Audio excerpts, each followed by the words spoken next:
If you live in a place with lots of people, decent internet, and maybe a 7-Eleven within walking distance, then you're probably used to getting your food in certain familiar forms. Like this, or maybe this. Fewer and fewer of us these days get our sustenance in ways that most of us would consider natural, right off the branch or off the bone. Instead, especially in industrialized countries, a lot of our food is processed, far away from where we actually eat it. So we've had to devise all kinds of clever ways to make our food taste the way it's supposed to taste, and look the way we expect it to look, and generally survive the journey to our tables intact. For about 150 years, the science of food chemistry has given us things like strawberry candy that's the color of strawberries, and soy-based burger substitutes that look and taste like meat instead of the mashed up edamame that they basically are. Plus, food chemistry has given us many different ways to preserve foods, protecting us from the toxic fungi and bacteria that try to get to our meals before we do. Chemists accomplish all of these feats with the use of additives, substances that are used to affect any number of foods' characteristics, from their color, to their purity, to their mouthfeel. You've probably seen these additives listed on nutrition labels. Some additives are completely synthetic, made by chemists from scratch, while others occur naturally,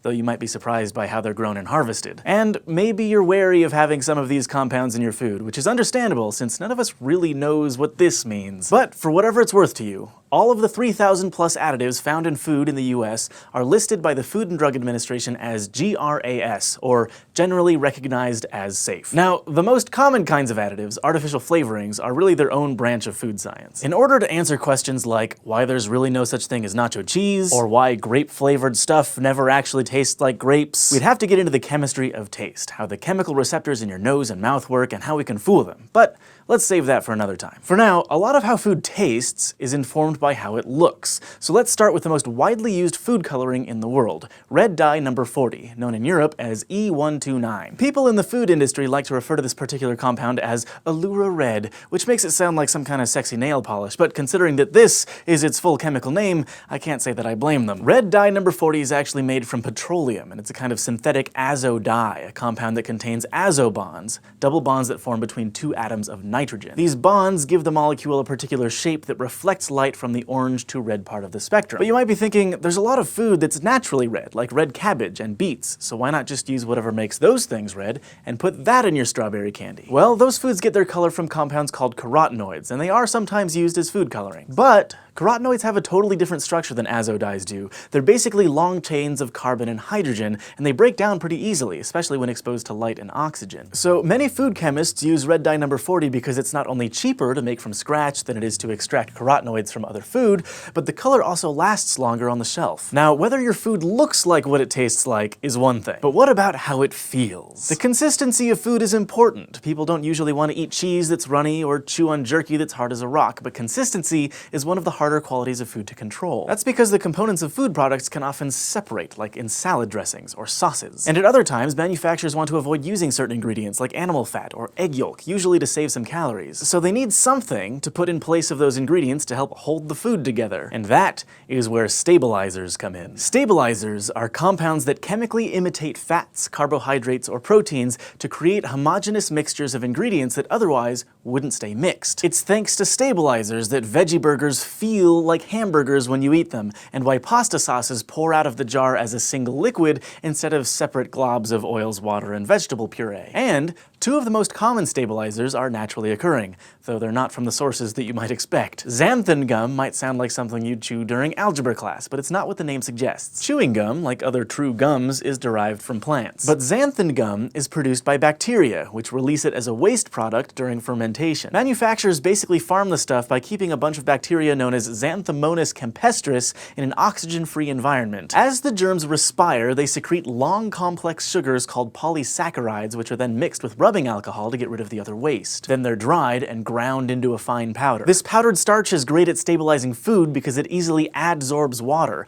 Molecules of xanthan gum attract molecules of water, which bind to it, creating a thick gel-like substance. And this gooey medium is perfect for enhancing what food scientists call mouthfeel. So if you're making a burger out of soybeans or a salad dressing without oil, xanthan gum will fill in the spots where the fat used to be, so your food feels like what your mouth is expecting. But hey, maybe you're not so keen on bacterial excrement. Maybe you'd prefer seaweed. Another one of the most commonly used stabilizers in food is carrageenan, which is basically just ground up red seaweed, a type of algae. Like xanthan gum, carrageenan is a long, complex polysaccharide, and its curvy helical structure makes it particularly good at binding not only with water, but also with proteins. This makes carrageenan a useful fat replacer in foods like ice creams, soy and almond milk, fake meats, and other foods where proteins make up the bulk of the dish. And it too is farmed on an industrial scale. Manufacturers just grow giant pools of red algae where they wash, boil, and dry it until all that's left is the carrageenan starch, which is ground into flour. So not all food additives are synthetic, and this is also true for some of the most common preservatives,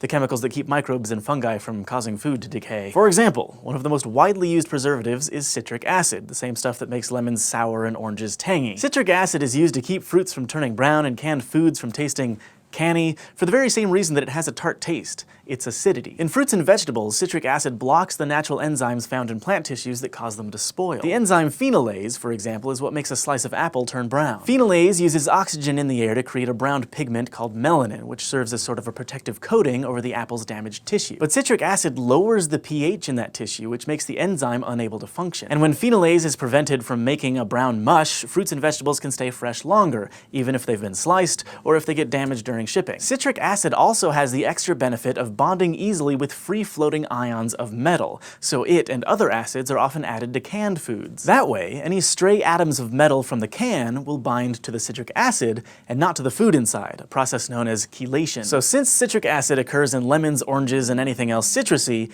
making it must be easy. Just squeeze a bunch of fruit and ship it out to the old food factory. Except not really. The fact is, there are literally not enough lemons and limes in the world to produce all of the citric acid that food manufacturers need. And extracting the acid from fruit is actually really complicated and expensive. So citric acid is mass-produced much like xanthan gum and carrageenan are, but instead of being pooped out by bacteria or mulched out of seaweed, it's excreted by mold. A black fungus known as aspergillus, which ironically enough is the same stuff that grows on spoiled food, produces citric acid when it metabolizes sugar in a low oxygen environment. So food companies just spread out a bunch of the fungus on a bed of molasses and let it ferment. As the mold metabolizes the sugar, the citric acid is captured and dried into a powder. But the chemistry is a little bit different when it comes to what's probably the world's most commonly used preservative: sodium benzoate. The active ingredient here is really benzoic acid, a naturally occurring acid that's found in things like plums and cranberries. In large enough amounts, benzoic acid can kill fungi like yeasts and many kinds of bacteria by blocking the enzymes that they need to survive. So it's really handy for preserving foods that are already a little bit acidic on their own, like sauces, dressings, juices, jellies, and condiments. But benzoic acid doesn't dissolve in water, so food chemists have to stash it inside something that does. So they make a salt of benzoic acid by reacting it with sodium hydroxide, also known as lye or caustic soda, to make sodium benzoate. Now that's not something that occurs naturally, and some consumers are very wary of sodium benzoate and other compounds like it for that reason. There's no denying that additives can have their downsides. Sodium benzoate, for example, has been found to react with ascorbic acid, also known as vitamin C, to produce benzene, a hydrocarbon that's known to cause cancer. In a random sampling of 200 kinds of soft drinks sold around the US from 2005 to 2006, the Food and Drug Administration found that 9 of the soft drink brands contained levels of benzene that were above the federal safety threshold of 5 parts per billion. It's worth noting that all of these drinks have since been reformulated. But some naturally occurring compounds have been restricted too. The FDA has warned against using some baby food supplements that contain xanthan gum, for instance, because it might lead to potentially dangerous clumping in babies' intestines. As for red dye number 40, it's been used in the US for more than 40 years, but it's banned in 4 European countries because some studies suggest that there's a link between the dye and hyperactivity in children, a link that the EU and FDA haven't established in their own research. So, if you live in a world where your food looks like this, then odds are there's seaweed in your soy milk and petroleum byproducts in your candy. Thanks to food chemistry, your eyes, mouth, and stomach will never know the difference. Thanks for watching this episode of SciShow, brought to you by our patrons on Patreon. If you want to help us keep making videos like this, check out patreon.com/scishow, and don't forget to go to youtube.com/scishow and subscribe.